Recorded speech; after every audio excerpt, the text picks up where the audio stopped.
Les amis, bonjour à tous, très heureux de vous retrouver pour ce débrief matinal. Et oui, je pouvais pas être dispo hier soir, anniversaire de madame oblige, donc du coup, on s'est levé tôt, on a rattrapé ce qu'on devait rattraper, puisque j'ai vu quand même la fin du match hier soir. J'aurais pu faire le débrief, parce qu'entre ce que j'ai maté dans la voiture, ce que j'ai maté un petit peu au resto et ce que j'ai maté à la maison, j'aurais pu faire le débrief si je voulais, mais bon, j'avais pas préparé mes slides, j'aime pas faire des débriefs full cam, vous le savez, j'aime bien vous préparer des visuels, ce genre de choses. Donc je me suis dit que je le ferai ce matin et c'est ce qu'on va faire. On fera un débrief un peu différent puisqu'on n'est pas dans un débrief à chaud. Je vais vous partager ce que j'ai aimé et ce que je n'ai pas aimé. Voilà, 5 points et on va analyser ça comme ça. Avant de commencer, big up à l'abonné qui est venu me voir hier devant le Grand Théâtre de Bordeaux. Il me semble que son pseudo c'était Momo Chaoui. Donc si tu es là, big up à toi. Et puis surtout, allez liker son commentaire. C'est toujours très agréable de parler avec des vrais gens du Real Madrid. Donc c'était très sympathique. Carreras, bah oui, Carreras, on en parlera tout à l'heure en fin de vidéo, mais on met souvent en évidence et en avant les buteurs ou les passeurs, peu les défenseurs. Et le geste que nous sort Carreras hier, bah clairement, il nous sauve 2 points. C'est le geste de la soirée. Carreras, je pense qu'on peut dire que c'est une très très bonne recrue du Real Madrid. Donc voilà, je voulais mettre en avant Carreras. On parlera également de Vinicius, qui a encore une fois été buteur sur un exploit individuel. Est-ce qu'il est en train de revenir à son meilleur niveau? Réponse en fin de vidéo. Et puis l'avenir du Real, ça passe par cette nouvelle génération. Ce duo, Hausen, passeur, Arda Güler, buteur, un Real en réaction, ça fait partie des choses que j'ai aimées et que je vais vous partager dans pas longtemps. Le Real au classement, bon, mais l'objectif est atteint. 3 matchs, 3 victoires, 6 buts marqués, 1 encaissé. Bien sûr, on n'a pas été si souverain que ça sur nos 2 matchs à domicile contre Osasuna et Mallorca. Il y a des axes de progression, évidemment. Et d'ailleurs, si je dois donner mon analyse globale de la rencontre hier soir, c'est que ce Real a été inégal. Un Real qui est mal rentré dans la rencontre, je trouve, à l'image d'un Arda Güler.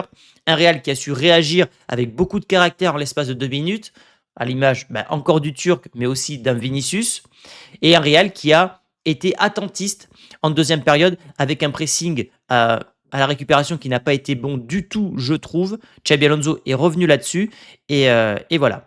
Donc dans les choses que j'ai pas aimées, on commence par Muriqi. Muriqi, à chaque fois qu'il nous joue, il marque contre nous. C'est pas le fait que Muriqi marque contre nous qui m'agace, même si personne n'aime encaisser des buts, c'est que on encaisse un but sur un coup de pied arrêté. On sait que Muriqi, c'est le joueur le plus grand, le plus dangereux, et on arrive malgré tout à se faire avoir sur un corner. Ça me gêne. T'es le Real Madrid, tu joues Mallorca, tu connais leurs points forts.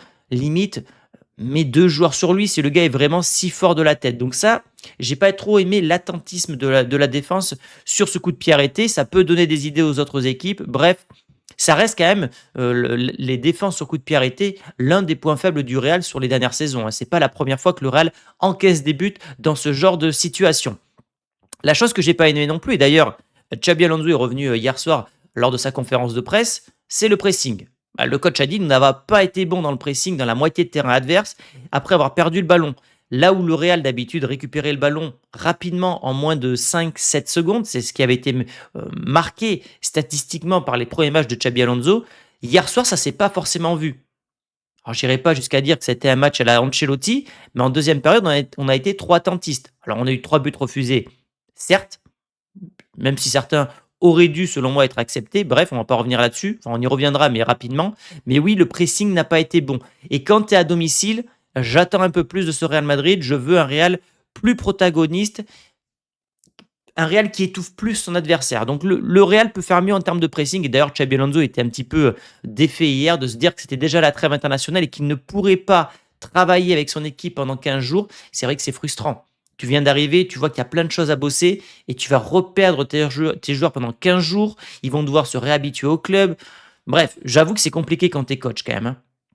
Ce que j'ai pas aimé, à l'image d'un Kylian Mbappé, c'est ce hors-jeu. Alors oui, il y a hors-jeu, la tête dépasse, mais quand tu as 80% ou 90% du corps qui n'est pas hors-jeu, bon, je pense que cette règle doit quand même évoluer. Mbappé reste sur ça, frustré parce qu'il n'a pas marqué. J'y reviendrai sur le français parce qu'il y a quand même pas mal de choses à dire sur lui finalement. Je peux même les dire maintenant. Un Mbappé qui a été bon dans le sens qu'il a été dangereux pour la défense. Et d'ailleurs, c'est ce que dit Xabi Alonso, c'est une menace constante. Donc ça reste l'un des points forts de Mbappé. Maintenant, un Mbappé que j'ai trouvé quand même plutôt personnel. en seconde mi-temps, Mbappé, tant qu'il n'avait pas marqué, il peut la mettre à Rodrigo, il ne la donne pas et d'ailleurs ça fait râler le Brésilien et je me demande désormais si, le dernier match quand Rodrigo sort énervé, je me demande si c'était pas à cause du Français. Il y a cette obsession de vouloir marquer, c'est très bien, mais à un moment, il faut qu'il pense au collectif. Quand il marque, il fait la passe. Tant qu'il n'a pas marqué, il va être obsédé par marquer, marquer, marquer. Et je trouve que des fois, ça fait déjouer le collectif. Et ça, pour le coup, j'ai pas trop aimé. Et finalement, Mbappé, il a eu une bonne finition hier soir. Mais collectivement, je ne l'ai pas trouvé aussi bon que les deux premiers matchs. D'ailleurs, ce que j'ai pas aimé non plus, c'est le schéma tactique que nous partage Match en direct. Match en direct qui est bien sûr l'application gratuite qui vous permet d'avoir toutes les statistiques, toutes les datas, toutes les informations nécessaires sur le Real Madrid, mais aussi sur les autres clubs. L'application, je le répète, elle est gratuite, elle est disponible sur iOS et Android et surtout elle est à jour constamment. Donc il y a plein de choses qui sont à jour. Vous pouvez aller voir l'homme du match, les notes des joueurs, vous le voyez à l'écran. Les tirs, vous pouvez l'utiliser absolument partout et en plus vous pouvez checker tous les autres sports si jamais vous êtes intéressé par le basket, le tennis, etc. Donc vous avez le QR code, vous avez le lien en description et surtout ça soutient énormément la chaîne. Ce que j'aime pas dans ce schéma-là, c'est le 4-3-3. Moi je pense que le 4-3-3, il est utilisé parce qu'on n'a pas Bellingham. J'espère fortement que dès le retour de l'anglais, on va repasser à une attaque à 2 ou à une défense à 3. Moi, j'aimerais bien un 3-5-2 ou un 3-4-3, mais ce 4-3-3 me gêne. Je trouve que Tchouaméni, Valverde à domicile, il n'y a pas assez de créativité. Voilà, je reviens toujours à ce duo-là. À l'extérieur, dans un match où tu sais que tu vas subir, style Anfield, je veux bien. Aller au Barça, je veux bien. Mais à domicile, contre Mallorca, tu n'as pas assez de création au milieu de terrain. Valverde, dans le jeu avec ballon, c'est trop limité. À valeur d'espace, il est à la récupération. Ok, il a beaucoup d'énergie pour ça, c'est parfait. Mais le jeu avec ballon de Valverde est trop limité. Tchouaméni, hier, bon, il a été bon, mais il n'a pas été aussi incroyable que le dernier match qu'il avait réalisé avec le Real Madrid. Et puis surtout, on y reviendra, toujours ce poste d'ailier droit qui pose problème. Mastantuono hier, encore une fois titulaire, il n'a pas vraiment été très bon. Mais ce 4-3-3 me gêne de plus en plus. Je me demande s'il ne faut pas qu'on passe sur un 4-4-2 ou une attaque à 2. Mais moi, je pense que cette attaque à 3, ça fait déjouer ce Real Madrid. Ça, on l'avait vu. Ce que j'ai pas aimé non plus, c'est le but refusé d'Arda Güler. Alors certes, peut-être refusé puisqu'il y a but immédiatement après la main, mais la main, elle est quand même involontaire. Le joueur de Mallorca dit: «Pour moi, il y a jamais main». Donc tu te dis: «Bon, si même les joueurs de Mallorca commencent à dire que, l'arbitre n'aurait pas dû siffler, c'est qu'il y a un vrai doute» et surtout statistiquement. Moi, je veux bien qu'on dise Vardrid, Vardrid, Vardrid. On a 2 fois plus de buts refusés que toute autre équipe, de Liga. Barcelone, 14 buts, annulés. Nous, on en a 37. Ça commence à faire beaucoup. Alors, je dis pas, faut pas être complotiste, etc., évidemment, mais on a quand même beaucoup, beaucoup de buts refusés avec la VAR. Donc, ça commence à faire beaucoup. Un coup, c'est un hors-jeu qui se joue à ça. Un coup, c'est une main. Les règles. En fait, la main aurait été décollée, j'aurais compris. La main était comme ça, il se protège. En fait, s'il n'y avait pas eu la main, ça aurait rebondi sur le torse, ça aurait donné le même résultat. Vous voyez, il ne change pas la trajectoire du ballon. C'est ça qui me gêne finalement dans la décision de l'arbitre. Bon, on va pas polémiquer là-dessus, on a gagné, mais en cas de match nul ou de défaite hier, je peux vous dire que ça aurait grondé du côté de la capitale espagnole. Mastantuono, j'ai pas aimé. Mastantuono, j'ai pas aimé. Alors bien sûr, faut pas être catégorique sur ce joueur, faut pas le flinguer, hein. Il a que 18 ans, il vient d'Argentine, il change de continent, il change de club, il est plus dans son cocon, évidemment. Mais est-ce que j'ai le droit de dire que pour l'instant, je ne vois pas le crack absolu qu'on m'avait annoncé? J'ai le droit de le dire. Je ne vois pas un crack incroyable. Je ne trouve pas spécialement rapide. Je trouve que sa fin de dribble, c'est un petit peu toujours la même. Il perd quand même beaucoup de ballons, des mauvais contrôles. Bon, j'espère, et je pense que c'est ça qu'il est dans une mauvaise passe, peut-être lié à la pression de son nouveau club. Pour l'instant, je trouve qu'il ne justifie pas le prix qu'on l'a acheté. Évidemment, je reste, comment dire, poli, je ne suis pas là pour le flinguer, mais je suis plutôt, pour l'instant, déçu des débuts de Mastantuono. Je m'attendais à un joueur plus virevoltant. Voilà, je trouve que son entrée lors du premier match, il avait apporté plus de trucs. Est-ce qu'aujourd'hui, il mérite d'être titulaire? Est-ce qu'il doit passer devant un Rodrigo? Est-ce qu'il doit passer devant un Brahim Diaz?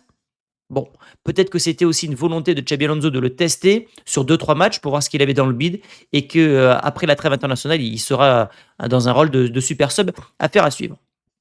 Ce que j'ai aimé maintenant, Vinicius. Alors oui, son match est à l'image du Real Madrid hier soir, très inégal. C'est-à-dire que bah, il réagit avec notamment ce but où il ajoute très perso, hein. Heureusement que Vinicius marque sur cette occasion-là parce que je pense qu'il se serait fait gronder par le public parce que la contre-attaque, tu dois la jouer collectif là. Bon, il a pris ses responsabilités, ça prouve qu'il est en confiance, il marque du pied gauche, parfait, on ne peut pas le critiquer. Moi, là où je suis content, c'est que j'ai l'impression que petit à petit, il est en train de retrouver la confiance, que la confiance, quand tu es un joueur comme lui, elle passera par des statistiques, par des passes, par des buts. Il est en train de retrouver, je l'espère, une régularité. On verra ça après la trêve internationale, mais j'ai bien aimé le fait qu'il ait répondu avec beaucoup de caractère. Voilà, je trouve que hier, ce qu'il a montré, c'est qu'il a retrouvé une certaine confiance. Bien sûr, son match a été inégal. Il n'a pas toujours fait un pressing incroyable hier, comme Mbappé d'ailleurs, mais je trouve que son match a été, sa réaction a été plutôt bonne et que surtout il a été buteur lors du 2-1. Ce que j'ai aimé, même si Mbappé pour moi ne fait pas un grand match, c'est la relation Trent-Mbappé. Je pense que ce duo-là, on a vu en tout cas que à travers le sniper Trent et la vitesse et la profondeur de Mbappé, c'est une arme qui va pouvoir nous être très utile pour le futur. Lors des transitions, la précision des passes, la lecture de jeu de Trent Alexander-Arnold et surtout la prise de profondeur de Mbappé, parce que qu'on se le dise, quand Mbappé prend la profondeur, que ce soit l'appel de balle ou la finition, ça reste l'un des meilleurs joueurs du monde. Maintenant, si je dois revenir plus précisément sur Mbappé, ce qui m'agace, c'est que depuis l'an passé, il est toujours hors jeu de ça. Alors, on peut critiquer la règle comme moi quand on est un peu, des fois, aigri ou en colère, mais à un moment, quand tu es toujours hors jeu de ça, c'est que soit les défenseurs sont plus malins, ou soit toi, tu fais pas les choses correctement. Et Mbappé doit peut-être faire ce que j'appelle les courses en demi-lune. Revenir vers l'intérieur, puis repartir dans la profondeur. De toute façon, il est plus rapide que tout le monde. Donc même s'il part avec un petit peu de retard, mais il vaut mieux partir avec peut-être un petit peu de retard et ne pas être hors jeu qu'à chaque fois être hors jeu. Voilà, donc ça m'a un petit peu frustré. Mais en tout cas, le duo Trent-Mbappé, ah, il y a un truc. Je sens qu'il y a un truc entre les deux. Ce que j'ai beaucoup aimé, c'est cette nouvelle génération qui est en train petit à petit de prendre le pouvoir. Hausen, bon, enfin, il est incroyable ce mec-là. Alors, on a beaucoup joué sur son jeu de tête. Et d'ailleurs, si vous regardez bien, ces passes de Carreras, tête d'Hausen et but de Arda Güler, donc les trois jeunes, j'ai vu qu'il y avait des choses qui ont été travaillées à l'entraînement, notamment les ballons au second poteau vers Hausen. C'est normal vu sa tête, et enfin, sa tête, son jeu de tête et sa taille, ça paraît logique dans son jeu de déviation. Mais oui, je pense que ces trois-là sont amenés à prendre petit à petit le pouvoir dans cette équipe-là, en tout cas dans la partie de la défense et du milieu de terrain. Et en tout cas, c'est trois joueurs que j'ai beaucoup appréciés hier. Donc Hausen, on en a parlé. Arda Güler, il a été élu homme du match. Très mauvais début de match d'Arda Güler, mais il a su répondre présent et surtout, moi ce que j'aime chez lui, c'est que déjà, bon, il est à la passe sur l'un des buts refusés, une passe à la Ozil, une finition à la Ronaldo, malheureusement, le français était hors jeu. Il est à la finition. Tu sens que ce gars-là, avec de la réussite, un Real qui est vraiment dominant, proactif, il peut terminer à 10 buts et 20 passes D. Je pense. Parce qu'il a cette capacité à être vraiment attiré par le but. Il est très adroit devant les cages. C'est quelque chose que je répète énormément avec Arda Güler. D'ailleurs, on voit la différence entre les deux photos, hein. On sent qu'il a pris du muscle. Mais oui, il est attiré par le but. Il est très adroit. À la différence d'Amastantuono, il est très bon du pied droit. Donc oui, Arda Güler fait partie de mes chouchous d'hier soir. Et puis Carreras. Carreras, je pense qu'on a tiré le gros lot avec lui. D'ailleurs, ce geste-là, enfin, au-delà de ce geste-là, c'est le fait qu'il se projette énormément vers l'avant, qu'il avale les espaces. Il dégage quelque chose, il dégage une force physique, une espèce d'endurance de marathonien qui me paraît assez incroyable et j'aime beaucoup ce qu'il dégage. Voilà, donc ça sera dur pour Fran Garcia de récupérer sa place de titulaire, mais ouais, Carreras, à l'image d'Hausen, je pense que c'est du top top niveau recrue cet été et je crois que c'est Xabi Alonso qui le disait. Oui, je suis très content de l'avoir, je le connaissais, très heureux de son arrivée et il dit même hier, ça n'a pas été dit par la traduction d'édition Merengue, qu'il voulait absolument pour la Coupe du monde des clubs. Donc c'est un profil Xabi Alonso compatible comme Hausen, et on voit que les deux, ils ont de suite matché avec le jeu proposé par le coach espagnol. Et en tout cas, Carreras, oui, c'est mon titre. Carreras, j'adore. Coup de cœur de ce début de saison. J'ai déjà eu mon coup de cœur pour Hausen, j'en ai déjà fait des vidéos. Ce matin, je voulais, parce qu'on ne va pas souvent parler de Carreras, hein, le poste de latéral gauche, qu'on se le dise, c'est pas le poste qu'on met le plus en avant. Ça fera peut-être moins de vues que Vinicius, moins de vues que si j'avais clashé Mbappé. Osef, ce matin, on met en avant Carreras. Les amis, ce que j'ai bien aimé aussi, c'est les 3 remplacements à la 70e. Voilà, je trouve que déjà de faire rentrer Ceballos après tout ce qui s'est passé avec l'Olympique de Marseille, le Betis, tu le refais jouer direct, il n'y a pas de malentendu. Allez, c'est bon, tu restes, je te fais confiance. Moi, j'aime Ceballos, vous le savez. Il fait rentrer 3 joueurs à la 70e, ce qui fait qu'ils ont 25 minutes à jouer. 25 minutes, ce n'est pas anodin. Il a dit, les 3 remplaçants nous ont aidés. Ils ont été bons. Je suis content du match de Vinicius et Rodrigo a eu de bonnes minutes. Mais ouais, moi je trouve que c'est bien et ça fait partie aussi des forces du Real Madrid cette saison, le fait qu'on ait un banc de luxe. Vraiment, les joueurs qui rentrent, j'ai adoré. Maintenant, petit bémol que j'ai oublié de préciser dans les choses que j'ai pas aimé, que Gonzalo Garcia rentre pour 1 minute à la place de Mbappé. Mbappé doit sortir bien avant. Bien avant, je pense qu'il y a une volonté peut-être chez Xabi Alonso de se dire on va jouer les contre-attaques, donc on aura des espaces, donc Mbappé pourra prendre la profondeur. Un moment, tu ne peux pas sortir Rodrigo à la 60e, tu ne peux pas sortir Vinicius à la 60e et sortir Mbappé à la 92e. Non, tu dois apporter un peu plus d'équité dans ton vestiaire. Mbappé méritait de sortir au moins à la 80e et tu faisais jouer le petit Gonzalo Garcia un quart d'heure. Là, ça lui compte comme un match de Liga. Il a joué 1 minute, je ne sais même pas s'il a touché un ballon. Bon, je ne suis pas très fan des entrées à la 95e. Au niveau des stats, toujours avec match en direct. Bon, bah, le Real a dominé, hein, 58% de possession, plus d'XG, mais on a quand même concédé 5 frappes cadrées, ce qui est quasiment notre total qu'on a mis à Majorque. Donc, il y a une domination, mais normalement, sur un match comme ça, un Real à plein régime, tu dois en mettre 4 ou 5. Donc 2-1, ça reste une victoire étriquée, difficile, mais la victoire, elle est quand même globalement logique pour ce Real Madrid qui, je le rappelle, a eu 3 buts refusés. Sans surprise, mais top, Carreras. Voilà, pour moi, c'est l'homme du match, en tout cas mon homme du match. Arda Güler, buteur, passeur sur un but refusé, monté en puissance dans le match.